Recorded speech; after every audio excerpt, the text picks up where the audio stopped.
All right, Shalom. First and foremost, I want to give all honor, glory, and praise to Yahweh, Bahashem, Yahweh Shai, Bahashem Rakakadash. Double honors to the elders of Great Millstone, and peace and salutations to the brothers that are doing this work in true sincerity. Now we're going to jump right into the lesson. This is Matthew 6 and 24. These are the words in red, all the words of Yahweh Shai. And it says, no man can serve two masters, for either he will hate the one and love the other, or else he will hold to one and despise the other. You cannot serve Yahweh and mammon. Let's get the word mammon right here. It says wealth, personified mammon, treasure, riches, which is personified and opposed to God. Now that's what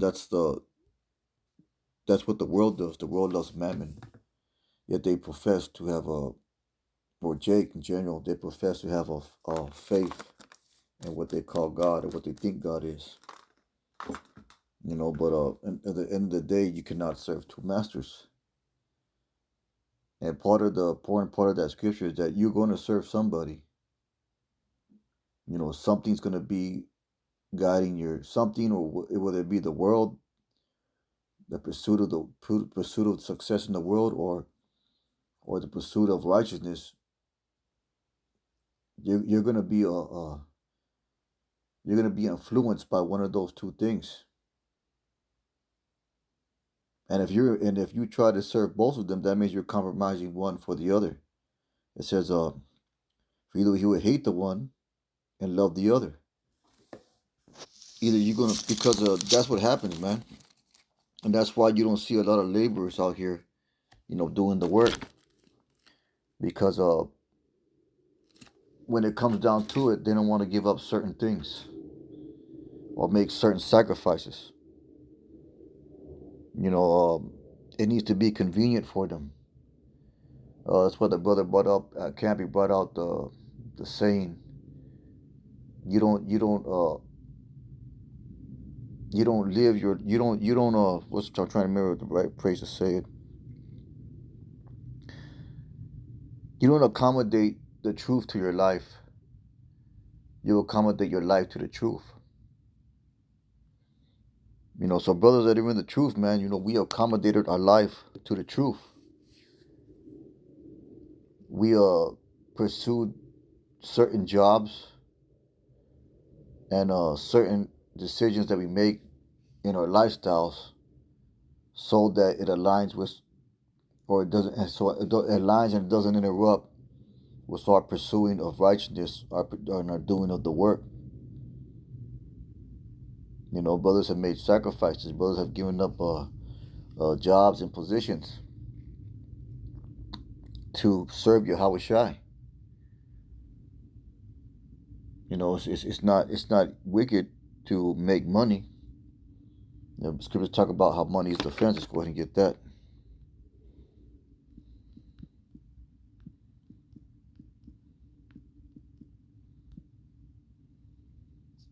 Let's see here. This is Ecclesiastes 7 and 12. It says, "For wisdom is a defense." So, with money you got to have wisdom. Because we have to have the ability to sustain ourselves in Esau's wicked society. But I'm gonna get there. For wisdom is defense and money defense, but the exceed of knowledge is that wisdom gives life to them that have it. It says, "Consider the work of Yahweh, for who can make that straight which he has made crooked?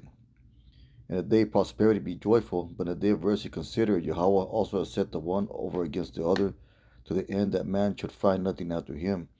So the point of that scripture, class 7 and 12, is money is defense. So we go back to Matthew 6 and 24. No man can serve two masters. You hate the one and love the other, else you hold to one despise the other. You cannot serve Yahweh and mammon. There's priorities are being set. And then I want to get this here, Matthew 6 and 25. It says, "Therefore I say unto you, take no thought for your life, what you shall eat or what you shall drink, nor yet for your body what you shall put on. Is not the life more than meat, and the body than raiment?" So it's a fact that we have to pursue a livelihood, but but there's a balance there. But the priority is that we're not relying on it, man. Ultimately, we rely on faith. Ultimately, you got to understand that whatever job you have and whatever money you make, that's what the Lord gave you.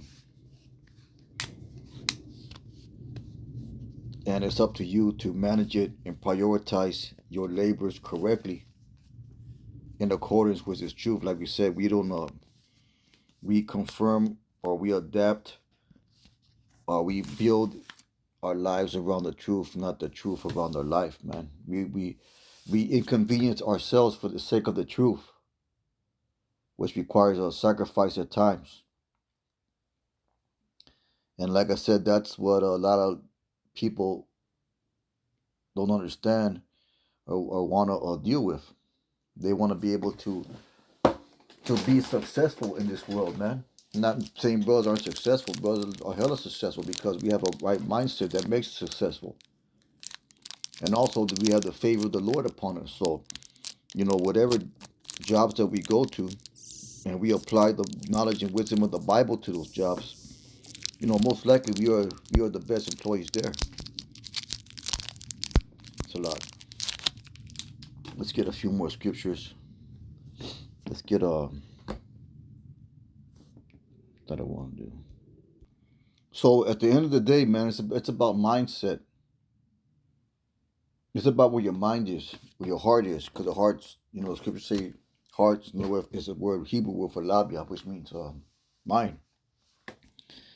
This is Romans 8:7 because it says, because the carnal mind or the carnal way of thinking is enmity or against Yahweh. Let's get the word enmity. Hostility, opposition. For it is not subject to the law of Yahweh, neither indeed can be.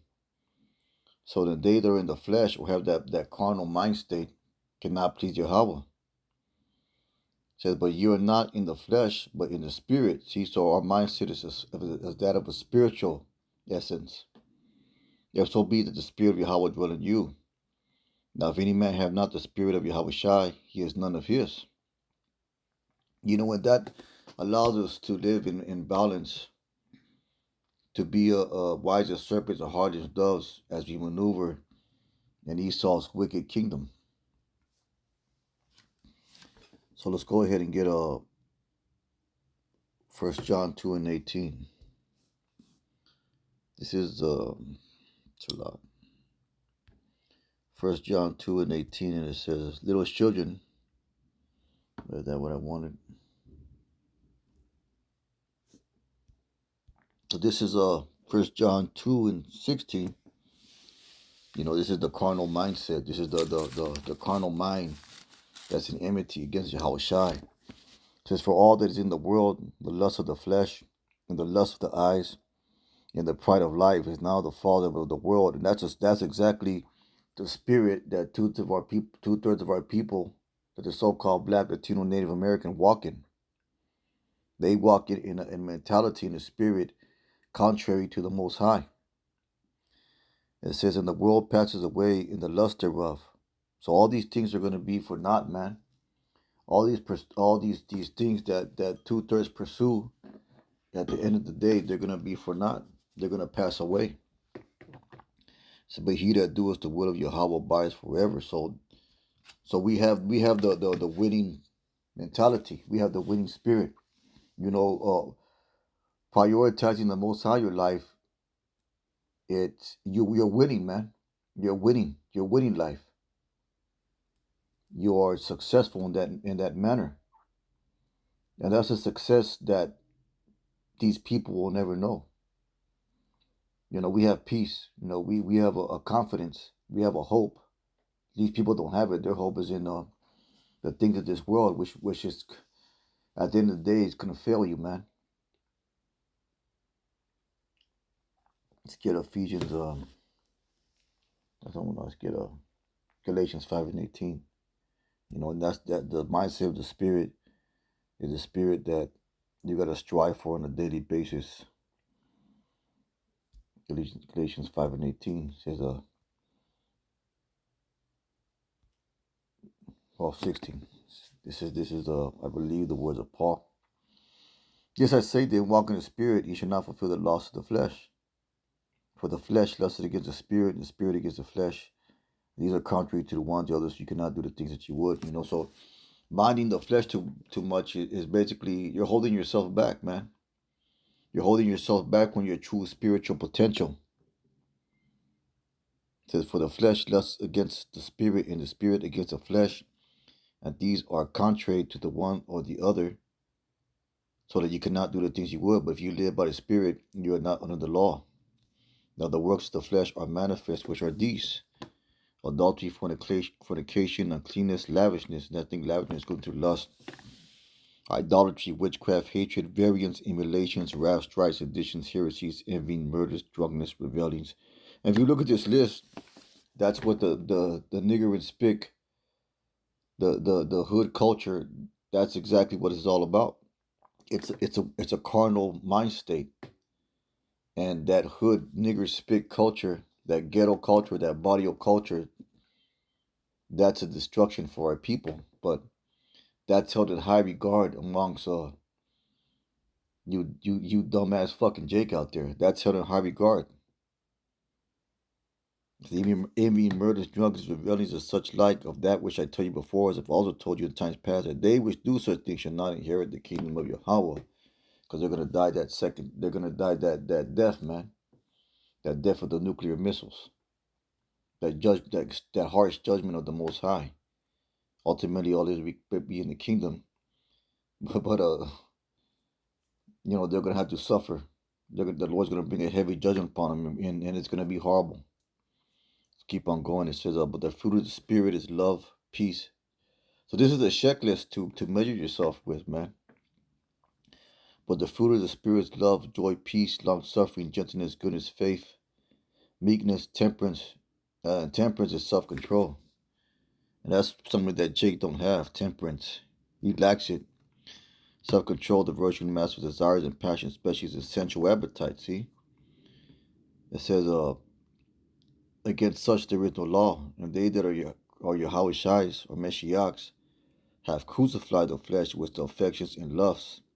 If we live in the Spirit, let us also walk in the Spirit. Let us not be desirous of vain glory, provoke another, envy one another. So, there's a whole different mindset than that of the world. This is something to measure yourself with. When you self-examine yourself, these scriptures are good tools to compare your life with, and then make the proper adjustments.